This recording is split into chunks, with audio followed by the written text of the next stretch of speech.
Hello dear students, good morning. देखिए, जैसे कि हमने पिछले वीडियो के अंदर पढ़ा था कि बहुपद क्या होता है, बहुपद किसका भाग है, अलजेब्रिक एक्सप्रेशन क्या होती है, बहुपद क्या होता है, बहुपद को कैसे हम कितने भागों में बांट सकते हैं उसकी पावर के हिसाब से, उसके और टर्म के हिसाब से। तो आइए हम आज चैप्टर नंबर जो 2 है हमारा बहुपद, उसकी एक्सरसाइज 2.1 और 2.2 के बारे में कुछ पढ़ते हैं। देखो 2.1, 2.2 और 2.3 तीन एक्सरसाइज हैं इस चैप्टर के अंदर, और तीनों एक्सरसाइज में जैसे 2.1 है इसमें 1 इक्वेशन है, 2.2 है इसमें 2 ही इक्वेशन दिए हुए हैं, 2.3 इसमें 4 इक्वेशन है हमारे पास।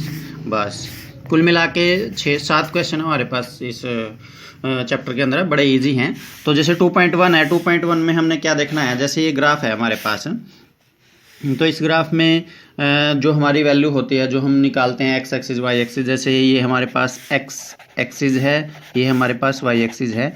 यदि यहाँ से कोई ग्राफ गुजरे, यहाँ से कोई लाइन जैसे ऐसे चली जाती है, ऐसे हमने कोई लाइन इसके अंदर ड्रॉ कर दी है, तो इस लाइन को हम क्या बोलेंगे कि ये वाई अक्ष को काटती है, ठीक है।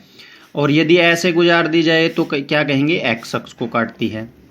यदि एक्स अक्ष और वाई अक्ष दोनों पूछा जाए तो हम बोलेंगे भाई ये वाई अक्ष को एक जगह पे काटती है, एक्स अक्ष को एक जगह काटती है। यदि ये पूछा जाए भाई इसमें पी एक्स के शून्यंक क्या है, शून्यंक क्या है, जीरोज ऑफ पी एक्स, तो हमने क्या देखना है, फिर सिर्फ एक्स अक्ष पे देखें भाई, एक्स अक्ष पे एक जगह काटे हुए। जैसे फॉर एग्जाम्पल कोई लाइन ऐसे आ जाती है हमारी, ये एक्स एक्सिस है, ये वाई एक्सिस है, और ऐसे चली जाती है ये इस तरीके से। और यहाँ पर यदि ये पूछ ले भी पी एक्स के शून्यंक क्या है, तो हम सिर्फ ये देखेंगे एक्स अक्ष पे कितनी जगह काटे हुए हैं, 1, फिर यहाँ 2, फिर यहाँ 3। तो यहाँ क्या लिखेंगे, इसके एक्स अक्ष के 3 शून्यंक हैं। और यदि इसमें वाई के पूछ ले तो वाई का हमारे पास क्या है, 1 शून्यंक है। यदि एक्स और वाई दोनों के पूछ ले तो 1, 2, 3, 4 फिर दोनों के बता देंगे।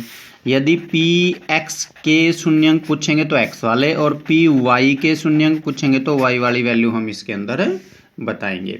तो फर्स्ट एक्सरसाइज में तो सिर्फ हमने यही 4-5 पार्ट दिए हुए क्वेश्चन के, यही बताना भी पी एक्स के शून्यंक क्या है, पी वाई के क्या है, बड़ा इजी है। अब एक्सरसाइज जो हमारी 2.2 है, 2.2 में हमने फैक्टर करने हैं, फैक्टर यानी कि जीरोज निकालने हैं, जीरोज यानी कि शून्यंक। अब शून्यंक कैसे निकालने हैं, जैसे कि हम 9th क्लास में, 8th क्लास में भी हम पढ़ चुके हैं इसके बारे में, चैप्टर नंबर 2 में हम 8th क्लास में पढ़ चुके हैं इसके बारे में, 9th में भी हम इसके बारे में पढ़ चुके हैं, अब 10th में भी हम इसके बारे में पढ़ते हैं। देखें जैसे 2.2 एक्सरसाइज है, 2.2 एक्सरसाइज का फर्स्ट क्वेश्चन लेते हैं हम, x² माइनस के 2x माइनस के 8। अब क्वेश्चन क्या दिया है, क्वेश्चन में दिया गया कि ये जो द्विघात बहुपद है इसके शून्यंक ज्ञात कीजिए और शून्यंकों और गुणनकों के बीच संबंध ज्ञात करना। इसके हमने क्या निकालना है, find the zeros of given polynomials and relation between zeros, relation between zeros and multiples, यानी कि उसके जो शून्यंक आएंगे और जो उसके गुणांक आएंगे उनके बीच हमने संबंध दिखाना है, वो क्या है। अब देखो पहले हम सबसे पहला हम पॉइंट इस क्वेश्चन को हाफ पढ़ेंगे, हाफ मतलब आधा। हम सिर्फ ये देखेंगे इसके फैक्टर कैसे किए जाते हैं। जैसे ये एक पोलिनोमियल्स हैं हमारे पास, तो इसकी हम कंपैरिजन कर लेंगे। जैसे ax² plus bx plus c is equal to 0, ये क्या है हमारे पास, एक द्विघात समीकरण है। ये द्विघात समीकरण की स्टैंडर्ड फॉर्म है। तो द्विघात समीकरण की स्टैंडर्ड फॉर्म में हम जैसे इसमें देखेंगे तो इसमें a की जगह पे क्या है, 1, तो a है हमारे पास 1, b की जगह पे क्या है, b की जगह पे है -2, निशान भी साथ में लगेगा, और c की जगह पे है 8, ठीक है, इज इक्वल टू इसको हम मान लेंगे 0। तो ये a, b और c के मान हो गए हैं। अब हम क्या देखते थे, उसके अंदर देखते थे हम पिछले क्लास के अंदर, भाई x² minus 2x minus 8 is equal to, जो भाई गुणा करें तो a जो यहाँ पर a है, a और c की जो गुणा आएगी वो तो गुणा आनी चाहिए, और जो b है वो योग आना चाहिए। तो यहाँ पर सम यानी कि योग क्या आना चाहिए हमारे पास, योग आना चाहिए -2, और गुणा क्या आनी चाहिए हमारे पास, यहाँ पर गुणा आनी चाहिए 8 माइनस के। तो ऐसे टुकड़े देखेंगे जिनकी गुणा -8 आती हो, जोड़ आता हो 2, यानी कि निशान बाद में देख लें, पहले देखो जिसकी गुणा 8 आती हो। तो हमने पढ़ा भाई 4 दूनी 8 होता है, ठीक है। और 8 एकम 8 भी होता है, और 2 चौके 8 होता है, यानी कि ये 3 फैक्टर हो गया। अब इनमें से हम निशान के हिसाब से देख लेंगे भी हमें क्या चाहिए, -2 चाहिए। तो -2 कब आएगा, जब हम माइनस का 4 लेंगे और प्लस का 2 लेंगे। तो -4 और +2 की गुणा करेंगे, -8 आएगी, और -4 में से 2 को सब्ट्रैक्ट कर देंगे, यानी कि घटा देंगे, तो क्या आ जाएगा हमारे पास, -2। तो ये इसके 2 टुकड़े बन गए हैं। गुणा आनी चाहिए ए और सी की जो गुणा होती है वो, और जोड़ जो बी की जगह पर लिखा हो वो जोड़ आना चाहिए। तो इसकी गुणा आ गई है हमारे पास 8 और जोड़ आ गया है -2, यानी कि इसके टुकड़े बन गए हैं x की 2 माइनस क्या, जो 2x माइनस था हमारे पास, 2x माइनस का था, उसकी जगह पे हमारे पास टुकड़े आ गए हैं -4x प्लस 2x और -8 ऐसे कैसे =0। अब देखो यहाँ पर क्या था, इसकी जगह पे था हमारे पास -2x, तो -4x प्लस 2x -2x बच गया।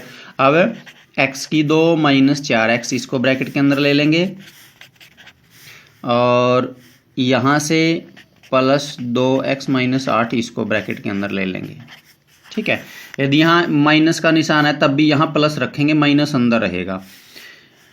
अब इसमें से कॉमन क्या आएगा, x कॉमन आएगा इसमें से, तो यहाँ आ गया x -4। इसमें से क्या कॉमन आएगा, इसमें से देखो ऐसा कॉमन ले इसके अंदर से कि इसके जैसा हो, सेम टू सेम। देखो यहाँ पर 2x है, यहाँ पर x बचा हुआ अंदर, तो यहाँ पर x बचने के लिए क्या चाहिए हमारे को, बाहर 2 चाहिए, और आगे प्लस का निशान है ही, तो 2 ले लिया हमने बाहर। 2 जब इसमें से कॉमन लेंगे तो यहाँ बचेगा x माइनस, जब 2 इसमें से कॉमन लेंगे, 2 कॉमन लेने का मतलब इसको 2 से भाग करना, तो यहाँ आ जाएगा 4 बराबर है 0।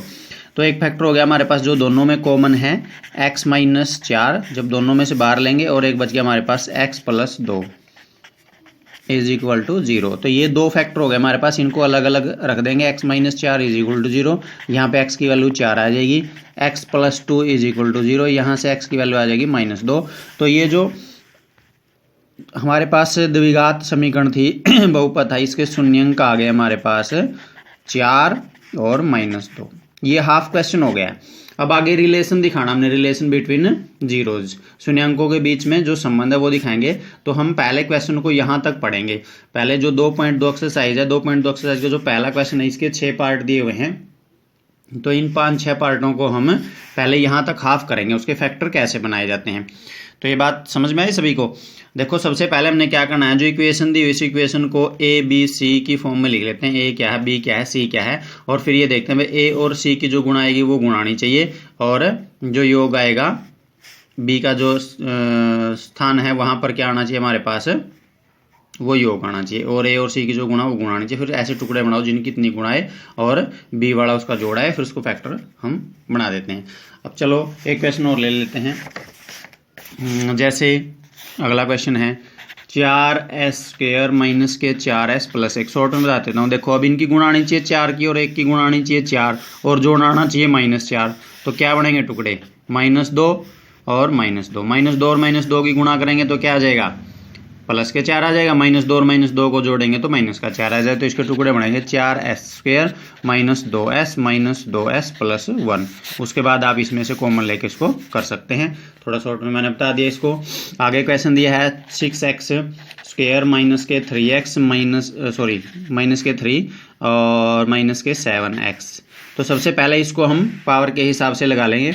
6x² माइनस 7x माइनस 3, पहले सबसे बड़ी पावर x², फिर सिंगल x, ये ठीक है। सबसे पहले ऐसे लगा लेंगे क्वेश्चन को। यदि कोई बराबर से उस साइड है तो उसको भी साइड लेंगे।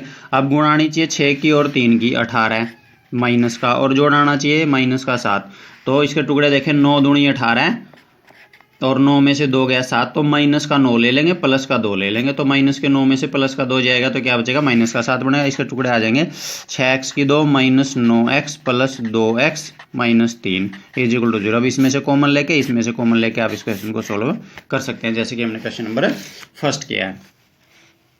उसके बाद इसी प्रकार के और भी क्वेश्चन है इसके अंदर जो हम पढ़ते हैं। जैसे कि एक क्वेश्चन और देख लेते हैं। इसका दिया हुआ है आगे 4u की 2 प्लस के 8u, यही दिया हुआ है। अब देखो इसके अंदर क्या है। अब यदि हम इसके साथ तुलना करें तो ये तो कंप्लीट नहीं होता, ए की वैल्यू भी है यहाँ पर, बी की भी है, लेकिन सी तो है ही नहीं कांस्टेंट टर्म। तो हम यहाँ क्या करेंगे, यहाँ पर वो फॉर्मूला नहीं लगेगा, गुणा इतनी आनी चाहिए, जोड़ इतना आना चाहिए, बस इसमें सीधा कॉमन ले लो। इसमें से क्या कॉमन आएगा, 4u कॉमन आ जाएगा। यहाँ बच गया है 2u, सॉरी u बच गया सिंगल, और प्लस के 2 इज इक्वल टू 0। तो एक तो 4u हो गया हमारे पास इज इक्वल टू 0 के, और एक u plus 2 is equal to 0 के। यहाँ से 4 उस साइड जाएगा डिवाइड में, तो u की वैल्यू एक तो 0 आ गई, यहाँ से 2 साइड जाएगा, एक u की वैल्यू आ गई -2, तो ये इसके क्या हो गए, 0 हो गए। क्लियर, यहाँ तक करेंगे पहले क्वेश्चनों को, फिर आगे इसको हम देखेंगे इसका वेरिफिकेशन कैसे करना है, रिलेशन कैसे दिखाना है। उसके बाद एक है t² माइनस के 15, इसको अब ऐसे ही सोल्व कर सकते हैं, दो तरीके से कर सकते हैं इसको भी। एक तो t² इज इक्वल टू 15 को साइड ले जाओ, तो t आ जाएगा प्लस माइनस के √15, ठीक है। तो 2 वैल्यू आ गई, एक ये आ गई, एक ये, सोल्व हो गया। या फिर दूसरा ऐसे कर सकते हैं, t² माइनस 15, इसके रूट लगा के इसके स्क्वायर लगा सकते हैं, ऐसे लिख सकते हैं इसको, क्योंकि रूट लगा के और उसके ऊपर स्क्वायर लगा दें तो वही सेम रहेगा, रूट से स्क्वायर रूट कटा 15 आ गया। अब यहाँ पर फॉर्मूला लग जाएगा a की 2 माइनस b की 2, a की 2 माइनस b की 2 का फॉर्मूला है a माइनस b और a प्लस b, ये इसका फॉर्मूला। तो इसको भी खोल देंगे, यानी एक तो t माइनस वर्गमूल 15 हो जाएगा a माइनस b, और एक हो जाएगा a plus b, t plus वर्गमूल 15 हो जाएगा। तो माइनस वाले को साइड ले जाएंगे, रूट का प्लस आएगा, प्लस वाले को साइड ले जाएंगे, माइनस का, रूट 15 आ जाएगा। तो इस तरीके से इस क्वेश्चन को हम कर सकते हैं। तो ये फर्स्ट क्वेश्चन के पार्ट थे, एक पार्ट और रह जाता है लास्ट का, छठा पार्ट, वो आपने करना है। तो बड़े सिंपल है, बस इसके हमने फैक्टर करने हैं, जिसके गुणा इतनी जोड़ इतनी आ जाए तो वो फैक्टर बना जाए तो बेटर है। यदि वो ना बने तो सिंपल हम ऐसे, जैसे 2 क्वेश्चन डिफरेंट टाइप के थे, 4u² प्लस 8u और ये t की स्क्वायर माइनस 15, दोनों फॉर्म मैंने बता दी। इस तरीके से भी कर सकते हैं सिंपल उस साइड लेके, और इस पर रूट लगा के स्क्वायर बना के इसका फॉर्मूला भी आप बना सकते हैं, ठीक है। तो ये सिंपल है। और फर्स्ट एक्सरसाइज में हमने एक्स पे कितनी जगह काटा हुआ शून्य किया, वाई एक्स पे कितनी जगह काटा हुआ वो हमने बताना। तो ये सिंपल सा वे हमने इसको डिस्कस किया है, बाकी गहराई में हम इसको बाद में पढ़ेंगे, लेकिन अभी सिंपल है भाई, क्वेश्चन को हम सोल्व कैसे कर सकते हैं। तो ये काम करना है। और पीछे वाला जो पोलिनोमियल वाला अलजेब्रिक के बारे में बताया था, उसमें जो टाइप थे पोलिनोमियल के, अलजेब्रिक क्या है, वो काफ़ी इंपॉर्टेंट बातें हैं, उनको अच्छे से पढ़ लेना, उनको कॉपी में नोट कर लेना, वो हमारे काफ़ी काम आएंगी। और देखिए चैप्टर नंबर जो 2 है हमारा, 2.2 हम कल इसको कंप्लीट कर लेंगे, फिर 2.3 भी 1-2 दिन में कंप्लीट हो जाएगी हमारे पास। फिर हम चैप्टर नंबर 14 और 15 उसको रीड करेंगे, यानी कि 4 चैप्टर हम आराम से कवर कर सकते हैं, बड़े इजी चैप्टर है, और भी हम चैप्टर कर सकते हैं। तो एक तो आप हर रोज होमवर्क चेक करवाते रहें, जैसे ही आपको काम मिलता रहता है, और आप अपनी उपस्थिति दर्ज करवाएं कि यस सर हम काम कर रहे हैं। कुछ बच्चे काम नहीं कर रहे हैं तो वो भी अपना काम करना शुरू कर दें। Okay, bye.